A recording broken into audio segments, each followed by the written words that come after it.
today we're going to be talking about debt to income ratio. How would you like to be a real estate agent and in an open house, you have a prospect buyer coming in the door and they want to put an offer through, but they don't know how much they qualify for. So instantly you can break out your quick qualifier calculator or pencil and a pen, and I'm going to show you how to qualify them income-wise. It's vital to know how much they qualify for through how much they make and what their debts are. So I'm going to show you how to figure that out through the debt-income ratio. It's very important to know that lenders take 4 items to qualify people. It's called the 4 C's. The 4 C's are basically capacity to pay. Again, that's what you're going to learn through the debt-income ratio. The second is collateral. The property that's being listed is held as collateral. When a buyer goes into a title company, they're going to sign a note and a deed. And in the note, it specifies that the property is being held collateral. If the buyer doesn't make the payments, then the lender has the right to take the property as collateral, and the lender is only concerned with the value of the property and the condition of the property. The third C is credit. The lenders look at the mid-FICO score of the lowest scores of all. So if you have husband and wife, they're going to look at the mid-FICO score, the lowest one, to qualify the actual buyers. If it's bad credit, then you can expect bad rates, higher cost. If it's good credit, you can expect great rates, lower cost. Credit basically indicates a rate, and which is very important because it points to what the loan amount is going to be and the monthly payment is going to be on the property. The fourth thing is capital. Where is the money coming from to put as a down payment? Are they going to use 1, 5, 10, 15, 20, 50% down payment? Is it coming through a gift? Did they save it? Is it mattress money? Do they have a 401k? Do they have reserves? Do they have stocks and bonds? Capital. The lender will confirm where the capital comes from. Is it in a checking account, savings account? So capital is very important. So you got 4 C's: capacity to pay, you got collateral, and you have credit, and you have capital. 4 C's. And today, one of the C's we're going to be talking about again is debt to income ratio. So what about the debt to income ratio? Well, again, if you are at an open house, you could qualify someone instantly. It's a very powerful notion, but what's more powerful is the fact that you get more familiar with the buyer, just asking them personal questions about their financials. It's very important because then you're going to figure out if there's any branches down the road that's going to trip you. What works better is the fact that you're actually establishing a question and answer relationship with your buyer. And the buyer's going to really appreciate that because there's understanding. For instance, if there's child support issues, if there's payments through child support, if there's any tax liens, any of those questions are very important to establish earlier on. It tells you the quality of buyer that you're going to have and all the obstacles and challenges that you're going to go through with this buyer. Not every deal is crystal clean cut. I've never had one deal that was perfect. So the questions that you'll be asking the buyer is 1, how long have you worked? Where do you work? How much do you make? Do you have any debts? Do you have new car payments? Do you have credit card debt? Do you have any tax liens? Do you have child support? Those are very important questions to ask earlier on. So what's your debt to income ratio? Simply, it's your gross income divided your debt plus your new mortgage payment. Before we go forward, I need you to visualize this. If you have your gross income and we equate that to a pie, we'll say that $15,000 a month. And 100% of that pie is equivalent to $15,000 a month. The debt to income ratio basically means that you'll be able to afford a certain percentage, a slice of that pie, that will be contributing to the mortgage payment.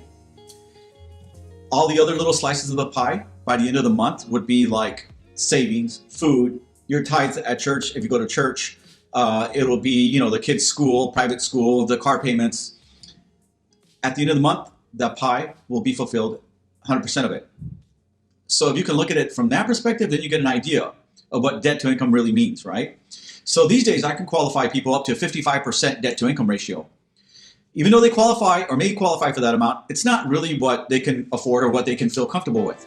So what I can qualify is a little bit different than what they feel comfortable with. By the way, I've qualified people and gotten people into loans at 50% ratio, and that's quite tough. I'm always constantly watching those people and figuring out a way how to get them out of those type of loans, because 50% debt to income ratio is pretty tough to be paying that. In other words, you're paying half of that pie in mortgage payment. So at the end of the month, it becomes a little tough. Something more stable is 43%. Anywhere from 32 to 43% is more comfortable. That way you're making sure that you're saving enough, that you have food in the refrigerator, that your kids are getting to school and being fed well, and that you at least your car payments are being made. So Anywhere from 32 to 43% is more of a comfort zone for most people. For the purposes of this example, we're going to be looking at 43% debt to income ratio. Fannie Mae and Freddie Mac usually use that to establish a good qualifying ratio. So we'll be using 43% as our number. Okay, so let's talk about debt. What is included as debt?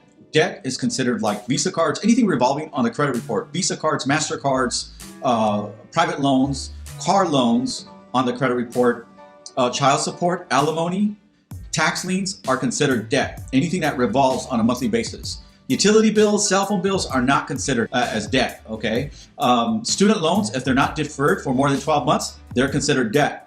So in our scenario, let's suppose that we have 2 credit cards and the payments are $100 a month and a car payment of $450 a month. So let's talk about income. Let's keep it simple. Let's say the buyer makes $15 an hour. 15 times 40 hours a week is $600. So $600 times 52 equals $31,200 gross annually. So $31,200 divided by 12 to get the monthly is $2,600 a month and can use to qualify. So this is where it becomes a little tricky. We established already that we're going to use 43% debt to income ratio. Every program is different. FHA has programs that go up to 50% DTI, debt to income ratio. Standard industry-wise for A-paper pricing, non-QM pricing is about 43%. So simply, all we're going to do is take the 2,600 times 43%. Simply stated, all that means is that you can afford 43% of that monthly income to go towards the monthly payment minus the debt. Okay, so the simple formula is you have a 43% ratio. 43% times 2,600 leaves you $1,118. So in other words, you can afford 43% for a monthly mortgage payment, right? Minus the debt. So what is our debt? The debt that we established earlier on was $100 for a credit card, $100 for another credit card, and $450 for a car payment. So 1,118 minus 100 Visa card, $100 for MasterCard, $450 for a car payment equals $468. So simply, the buyer can only afford $468 monthly payment for the purchase of a house. Congratulations, you've established what is affordable.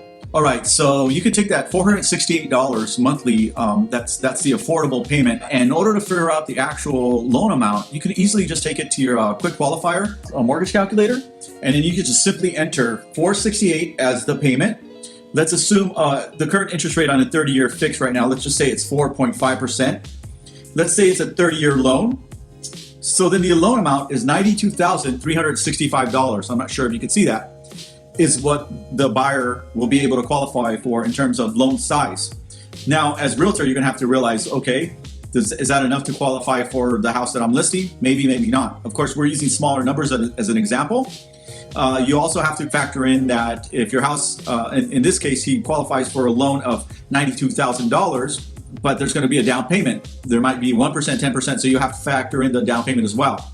But at least you got a notion as to how much this buyer can qualify for, right? The payment of $468 a month, and then secondly, $92,000 a year is the actual loan amount that they'll be able to qualify for. If you can see that, then now you're empowered to qualify your own borrower on the spot on an open house. If you cannot do this on your own, give me a call, 415-796-0086, or you can reach me at www.agentsanfrancisco.com. I'll be happy to qualify any of your buyers. I'll be happy to sit down at your open houses and qualify them. So give me a call. And my name is Hector Aldana. Have a good day.